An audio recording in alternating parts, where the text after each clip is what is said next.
వికట కవిని నేను. వినండి, ఒక కథ చెబుతాను. Hi friends, welcome to UVC మస్తీ.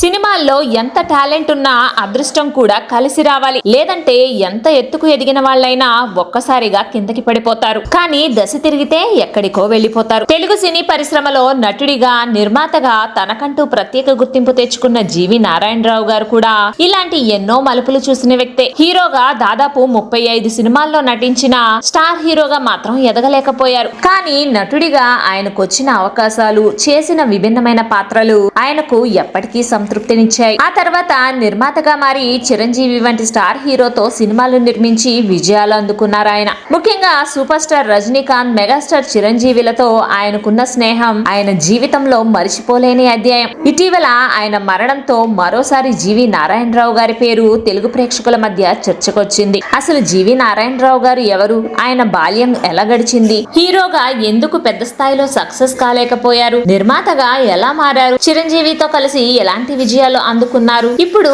ఆయన జీవిత ప్రయాణాన్ని మొదటి నుండి చివరి వరకు తెలుసుకుందాం. జీవి నారాయణరావు గారు కృష్ణా జిల్లా కురుమద్దాలి గ్రామంలో జన్మించారు. ఆయన తండ్రి జీడి ప్రసాదరావు గారు డిస్ట్రిబ్యూషన్ రంగంలో ఉండేవారు. వ్యాపార కారణాల వల్ల కుటుంబం గుంతకల్లులో ఉండటంతో నారాయణరావు గారి విద్యాభ్యాసం అక్కడే సాగింది. 1964లో ఆయన తండ్రి శారదా స్టూడియోస్ కు మేనేజింగ్ డైరెక్టర్ గా బాధ్యతలు చేపట్టడంతో కుటుంబం హైదరాబాద్ కు మారింది. అయితే చిన్నప్పటి నుండే నారాయణరావు గారికి చదువుపై కంటే కళల మీదే ఆసక్తి ఉండేది. నాటకాలు, నాట్యం అంటే ఆయనకు చాలా ఇష్టం. స్కూల్లో చదువుకునే రోజుల్లోనే రికార్డింగ్ డాన్సుల్లో పాల్గొనేవారు. ఆ తర్వాత గిడుగు విశాలాక్షి గారి ఆధ్వర్యంలో నృత్యాంజలి సంస్థలో భరతనాట్యం నేర్చుకున్నారు. నాట్యంతో పాటు నటనపై కూడా ఇంట్రెస్ట్ పెరగడంతో 1969లో ఏఆర్ కృష్ణ గారి ఆధ్వర్యంలో ఏడాది పాటు నటనలో శిక్షణ తీసుకున్నారు ఆయన. ఆ తర్వాత రంగస్థలంపై ఆయన నట ప్రస్థానం మొదలైంది. అప్పట్లో చదువుకుంటూనే సాయంత్రం అయ్యేసరికి రవీంద్ర భారతికి వెళ్లి నాటకాలు వేసేవారు. ఈ సమయంలో కోట శ్రీనివాసరావు గారు, నూతన్ ప్రసాద్, దేవదాస్ కనకాల వంటి వారు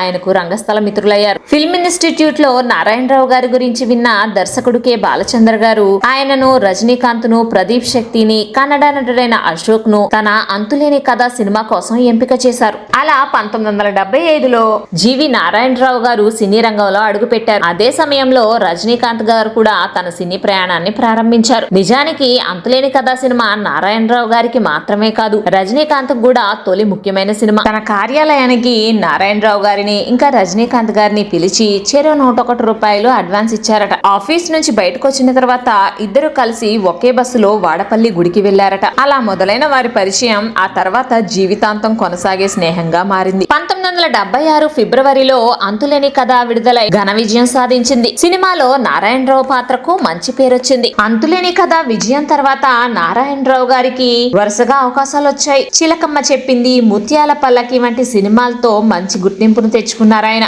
అయితే నారాయణరావు గారి ఆలోచన విధానం అప్పట్లో చాలా మంది హీరోలకు భిన్నంగా ఉండేది. అందుకే విభిన్నమైన పాత్రలు చేస్తూ ఉండేవారు ఆయన. 1976 నుంచి 1982 వరకు హీరోగా దాదాపు 35 సినిమాల్లో నటించారు. అందులో సుమారు 15 సినిమాలు ఆయనకు మంచి గుర్తింపును తీసుకొచ్చాయి. కానీ ఇక్కడే ఆయన కెరీర్ కు ఒక విచిత్రమైన మలుపు వచ్చింది. నారాయణరావు గారు మంచి నటుడు. తొలి సినిమాతోనే అవార్డు తెచ్చుకున్నారు. వరుసగా సినిమాలు వచ్చాయి. ఆయన చిరంజీవి, బాలకృష్ణ, కృష్ణ, శోభన్ బాబు వంటి హీరోల తరహాలో స్టార్ ఇమేజ్ మాత్రం ఆయనకు రాలేదు. దీనికి ముఖ్యమైన కారణం ఏంటంటే తాను నటించిన విభిన్నమైన సినిమాల కారణంగా తనపై రియలిస్టిక్ ఆర్టిస్ట్ అనే ముద్ర పడిందని నారాయణరావు గారు చెప్పేవారు. ఆర్ట్ సినిమాలు, హాఫ్ బీట్ సినిమాలు మాత్రమే ఈయన చేస్తాడనే అభిప్రాయం ఇండస్ట్రీలో ఏర్పడింది. దీంతో రెగ్యులర్ కమర్షియల్ సినిమాల్లో యాక్ట్ చేసే అవకాశం ఆయనకి రాలేదని ఆయన అభిప్రాయం. కానీ ఆశ్చర్యకరమైన విషయం ఏంటంటే దీనిపై ఆయన ఎప్పుడూ బాధపడలేదు. ఆ తరహా చిత్రాలు నటించలేకపోయానని అసంతృప్తి నాకు అప్పుడు లేదు,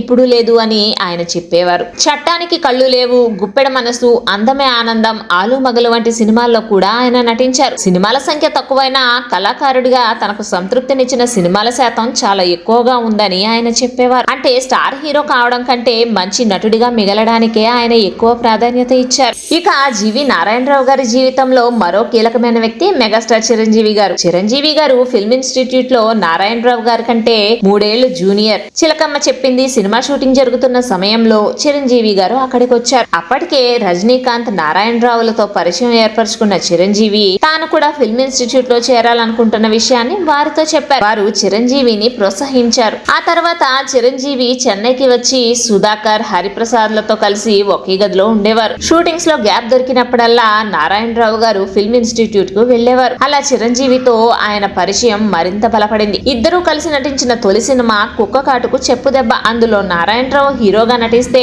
చిరంజీవి విలన్ పాత్రలో నటించారు. ఆ తర్వాత నారాయణరావు గారే చిరంజీవిని కె బాలచందర్ గారి దగ్గరకు తీసుకెళ్లి పరిచయం చేశారు. అక్కడి నుండి చిరంజీవికి ఇది కథ కాదు సినిమాలో అవకాశం వచ్చింది. ఒక దశలో నారాయణరావు గారు నిర్మాతగా మారాలని నిర్ణయించుకున్నారు. తాను నిర్మించబోయే తొలి సినిమాలో హీరోగా చిరంజీవి గారిని అడిగారు. చిరంజీవి వెంటనే అంగీకరించారు. అంతేకాదు తన స్నేహితుడు రజనీకాంత్ ను కూడా కలిసి ఈ సినిమాలో నటించమని అడిగారు. అప్పుడు రజనీకాంత్ మంచి సబ్జెక్ట్ చూడు చేస్తాను అని చెప్పారట. చిరంజీవి, రజనీకాంత్ ఇద్దరిని కలిపి సినిమా చేయాలన్నది నారాయణరావు గారి కోరిక. చట్టానికి కళ్ళు లేవు సినిమా డైరెక్టర్ అయిన ఎస్ఏ చంద్రశేఖర్ గారిని నారాయణరావు ఆయన సినిమాకి డైరెక్టర్ గా నిర్ణయించుకున్నారు. వెంటనే ఆయనకు ఫోన్ చేశారు. ఆ సమయంలో చంద్రశేఖర్ గారు బెంగళూరులోని ఒక కన్నడ సినిమా షూటింగ్ లో ఉన్నారు. నారాయణరావు గారు మంచి కథ ఉందా అని అడిగితే తాను చేస్తున్న సినిమా కథ బాగుందని వచ్చి వినమని చెప్పారు చంద్రశేఖర్ గారు. నారాయణరావు గారు వెంటనే బెంగళూరు వెళ్లి కథ విన్నారు. కథ నచ్చింది. వెంటనే చిరంజీవికి ఫోన్ చేశారు. కథ నచ్చింది, రైట్స్ కొంటున్నాను అని చెప్పగానే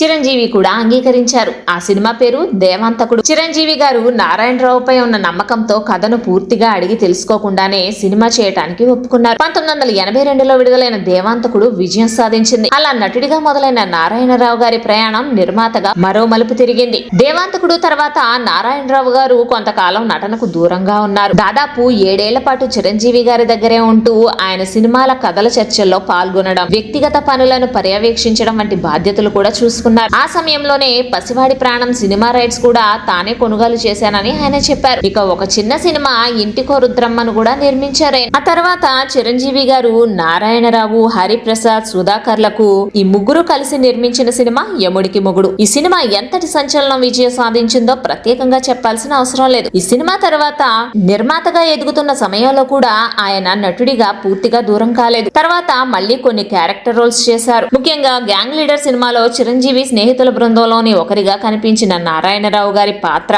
ఇప్పటికీ ప్రేక్షకులకు గుర్తుండిపోతుంది. టెలివిజన్ రంగంలో కూడా ఆయనకు మంచి అవకాశాలు వచ్చాయి. పసుపు కుంకుమ, సుందరకాండ, గిరిజా కళ్యాణం, గీతాంజలి వంటి సీరియల్స్ లో కూడా ఆయన నటించారు. సినిమాల్లో ఎక్కువగా చేయలేదనే బాధ ఆయనకు లేదని, టీవీ సీరియల్స్ లో కూడా మంచి పాత్రలు వచ్చాయని ఆయన చెప్పేవారు. నేను ఈ స్థాయిలో హాయిగా ఉన్నానంటే దానికి కారణం చిత్ర పరిశ్రమ. అందుకే ఈ చిత్ర పరిశ్రమకు ఎప్పుడూ రుణపడి ఉంటాను. నటుడిగా నాకు ఎప్పుడూ అసంతృప్తి లేదు అనేది ఆయన మాట. నటుడిగా, నిర్మాతగా, టెలివిజన్ నటుడిగా దాదాపు 5 దశాబ్దాల పాటు చిత్ర పరిశ్రమలో అనుబంధాన్ని కొనసాగించారు. ఆయనకు వచ్చిన అవకాశాలను సద్వినియోగం చేసుకున్నారు. తనకు రాని స్టార్డమ్ గురించి బాధపడకుండా తనకు దక్కిన జీవితాన్ని సంతృప్తిగా ఆస్వాదించారు. ఇటీవల అనారోగ్య సమస్యలతో బాధపడుతున్న జీవి నారాయణరావు గారు 73 ఏళ్ల వయసులో కన్నుమూశారు. ఒకప్పుడు రజనీకాంత్ తో కలిసి బస్సులో గుడికి వెళ్లిన ఆ యువ నటుడు ఆ తర్వాత చిరంజీవితో కలిసి సినిమాలు నిర్మించే నిర్మాతగా ఎదిగారు. హీరోగా తనకు రావాల్సిన స్థాయి గుర్తింపు రాకపోయినా అంతులేని కథలోని వికట కవి పాత్ర నుంచి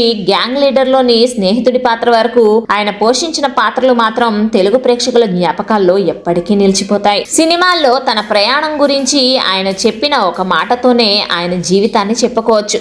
సినిమాల్లో ఎంత టాలెంట్ ఉన్నా అదృష్టం కూడా కలిసి రావాలి. అదృష్టం తనను స్టార్ హీరోగా చేయకపోయినా ఒక మంచి నటుడిగా, నిర్మాతగా, మంచి స్నేహితుడిగా గుర్తుండిపోయే జీవితాన్ని మాత్రం ఇచ్చింది. జీవి నారాయణరావు గారికి యూవీసీ మస్తీ ఛానల్ తరపున ఘన నివాళులు.